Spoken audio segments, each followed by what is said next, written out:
Come back, I'm Gertie Rude, back again, that Thursday mood. Well, here we are, Thursday, day before Friday, day before the weekend. Love it. We've done it. We've broken the back of the week, and we are hurtling head first into the weekend.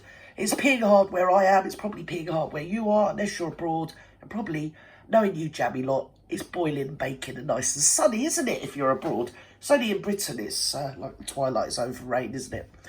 So, oh my God, we're back here, aren't we? We're back here. Here we are. Hello. Hello. Oh my God. Oh, was that the Nigeria trip? It was a trip, wasn't it? Yes, it was a trip, all right. Possibly not in a good way. Harry definitely looks like he's not having a good trip. No, if he was having a trip, it probably would be a good one. Not by the look on that face. Anyway, I think you've gone wonky bonky. Have you got wonky bonky? Let's move you. I still think... Oh, is that a bit straighter? I don't know. Anyway, should we jump in and see what the bleeding blue blazes these two have been up to? These bleeding grifters. Right, let's grift along. Let's grift again like we did last summer. Still trying to... Yeah, there we are. Right. So let's jump in. It is something to do with something Sun exclusive. But it is this highly high energy, competitive world in which. Oh, it's Hugo Vickers. Exist. Oh, I know him. I know him. Personally know him. Well, say personally know him. I've got a book of his. There you go. So we're besties, really. We are. We're bosomies. We're bosom buddies, or something like that. Very hard to deal with. Hugo, darling, I do love you. She's had a certain amount of experience of this. I'm not sure how much experience Prince Harry had of this. But I do think, I mean, I'm thinking about some of the conversations. Look at her rocking the deck chair, look at me. Oh, I'm going to put a deck chair any minute now. And the guy over there hiding behind the, whatever it is he's hiding behind. Cooey! He's looking round the corner. He's thinking, well, I didn't know deck chairs could walk. But there you go. It's mystical, isn't it? So it probably does happen. Right, let's go. The sun over the last few weeks, and it does seem to be already. one thing after another. Come on, hurry up. There seem to be endless problems, little ones, but they all add up to probably quite a big problem, which is problems, what is the sense of direction, how are they going to keep going, how are they going to finance a very expensive lifestyle. You seem to be touching the royal personage. Working touching the market. Inside the system, we know exactly how they could have dealt with the various issues and what they could have offered. Power shower time. The Commonwealth is what I'm thinking People of. Touching. I think it's extremely difficult. I mean, they rely very much on the fact, they use their titles. Look at mine now, look at mine. Oh, don't I look at it, enigmatically, something like that. I do. I'm loving it. I don't know what's happening, but whatever's happening, I'm loving it, because there's a camera. They've promised me a microphone later, so do you know what I mean? I'm here. Oh dear, I'm still worried about those sex kitten boobies, because they've disappeared. Have they evaporated, my darlings? Do you think that's what's happened in the Californian heat? That's it, I've hit the nail on the head. They have. You're wonky, you're still wonky. Why is everybody wonky around me? Stop being wonky. Mind you, I've got a straight eye. I don't know what I'm looking at. Don't like wonky. It looks so common. Far be it from me to be common. Anyway, yeah, they've dissolved. They've evaporated in the California heat. That's obvious. So I might go to California because I might dissolve. Yeah, there we go. Just of Sussex. Some might say not before time, darling. That's why we talk about him. I mean, there are lots of Hollywood stars. Hello, look at me. Extraordinary different projects. We don't talk about them in the same sort of way. It's because it's rather interesting that there's Prince Harry, outside his comfort zone. I suppose that's why people are interested in the whole saga. Right. And the fact that they're trying to go it alone. Sorry, are we interested in the saga, or is it just sort of like force-fed us? Because if you guys didn't keep banging on about it, across all social media and legacy media, and it's the legacy media that has migrated onto the social media, and all the articles and all the magazines that content creators have a look at, and then you make some content, blah-de-bleeding blah. Basically, they're all on the bleeding grift, aren't they, really, when you think of it, these magazines and these news outlets. They know that, well, basically, if Rishi Sunak hasn't done anything, And Nigel Flange, he's done a lot, but we won't talk about that here.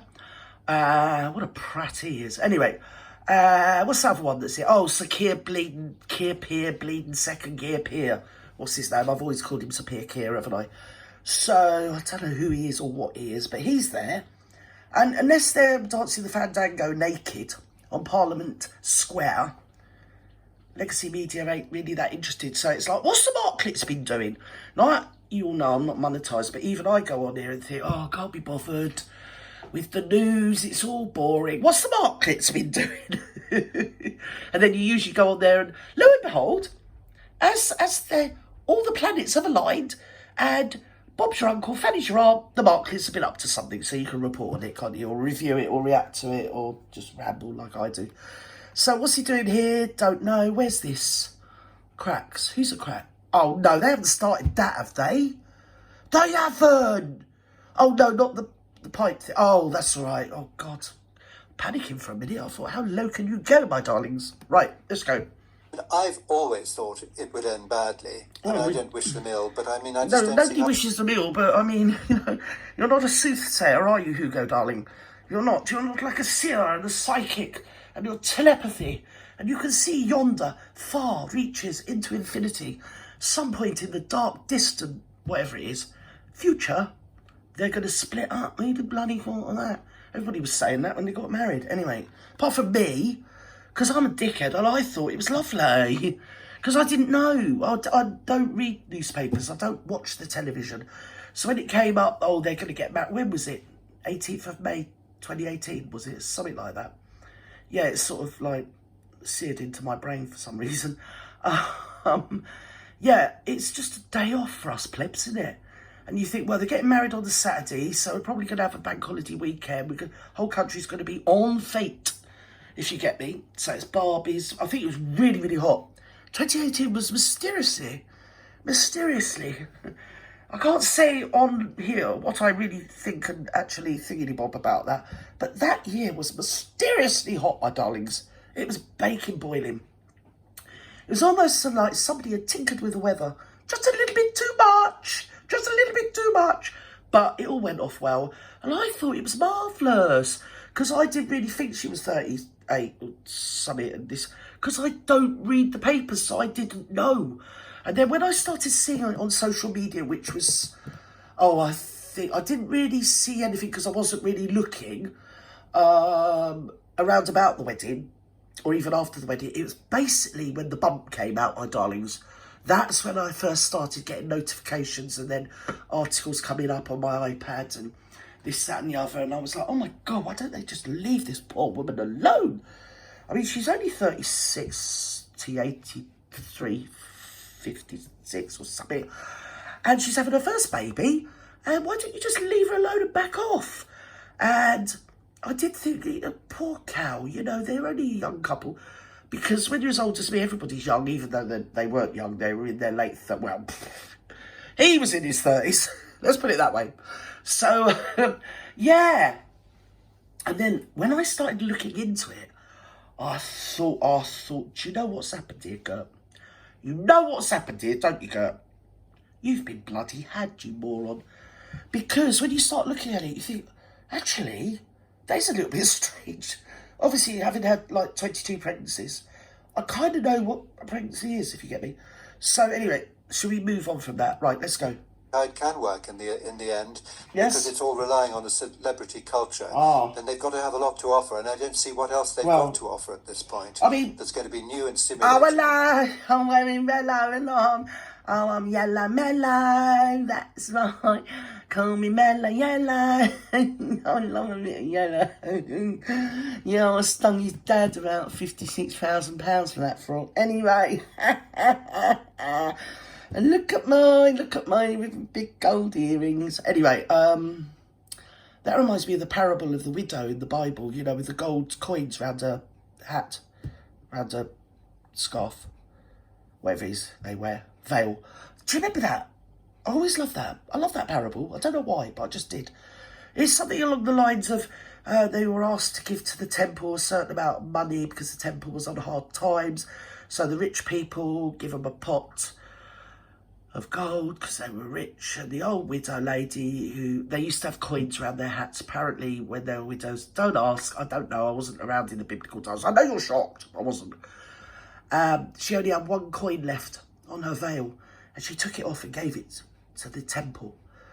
And the moral of the story was, those with the least give the most. I think, or it could just be, look at the temple rinsing an old widow out of her last bloody coin. It probably is that one. So yeah, that's what those earrings remind me of. Anyway, let's go. Invaluable for other people. Right. But that maybe just me being... Oh my God. Well, I'm afraid I think Duchess Difficult does ring true, because I remember even back in the days when she was at Windsor, there were stories about how she was rude to the sub-gardener and how the Queen had to go down and tick her off. Oh my God, the Queen had to tick her... Oh, look at my... I backed him, didn't I? We've been planning this for bloody years. I got him on put a yoga position, didn't I? I took my teeth out. And he's all boy. I wanted to do the jackpot. Anyway, oh God, can you imagine winning that? It'd be like a bleeding booby prize, wouldn't it? To be fair. Oh, as old and as ugly as I am, I'd be like, are you kidding? Oh dear. Anyway, she's pleased. She's happy. Look, she's got a nice sort of Medusa face going on there. Anyway, that happened, and then they got married, and I think the rest is sort of history. And apparently she was rude to the gardener. Now, when I look at her, I do not think anything about her sort of says to me gardener. So I was wondering what she was doing, loitering around the gardens of the royal gardens to annoy the sub-gardener enough to go and tell the Queen. Because that's not an easy enterprise. You don't just go, right, that's it, I'm going to tell the bleeding Queen. You know, you have to go through quite a few people before you, as a sub-gardener, gets to see the Queen. So, does make you rather think, doesn't it? Because, as I say, if you hear it superficially, oh, the sub-gardener complained to the Queen, you think, oh, yeah, that's about right. But it doesn't work like that. So there must have been quite a lot of toing and froing. And I wasn't to say subtle nuances, but it's about as subtle as a rugby ball in the gob, isn't it, that whole thing? Right, let's go. And the head gardener went to see the Queen, and the Queen was, you know, didn't embarrassed. like people being rude to staff. No, don't be rude to staff. It's a very bad sign. Who do you think you are coming over here being rude to staff? It's one of those situations where probably when things are going well, they're very generous to them, and they remember their birthdays, and they send them... Look at me with my new nose. I love it, don't you? She's had it done since then, if you look at it. Because I think, yeah, she'd had it done before, and I think it was like, do you know what I mean? I can't say on here because I'll get myself into oodles of trouble, what I think. But I think she's had it done since, because it's sort of looking a bit like Janet Jackson. Let's put it that way. The nose looks very similar nowadays to a Janet Jackson-esque type of snoz. Yeah, it's very pretty now. I don't want to say what I think of it then. Let's go. And all that sort of stuff, but even he's happy. Stressful. Look at me. When you see the true side, so I'm afraid I rather veer on the side of thinking that she's difficult, and it's not a good sign. Protect her. If you can't be She's good a with flower, your staff, you're in trouble. And Prince Philip... Did anyone tell Barry he can't actually legally marry a flower or something? And didn't he ever sort of stop to think to himself, oh, she's a proud, confident woman and all this, that, and the other, she's emancipated, and she literally buys sort of womanly goods for deprived third world country women, but she's on the floor crying all the time. That never, do you know what I mean? If 1 and 1 does make 2, it don't make 82, does it? But, oh dear, well, he weren't that good at eating, was he? I think they knew what they were doing when they, towed them two up together. Anyway, I'm bored, you're bored. Yeah, I'm not going to go to the end because it's just much of the same. The Marklet is a Mary to work for. Barry and them are splitting up. I don't care what anyone says. And she's 47 every day of the week, if not 48. Anyway, I've said enough. I've probably said far too much. And I'm going to love you and leave you. Bye-bye now.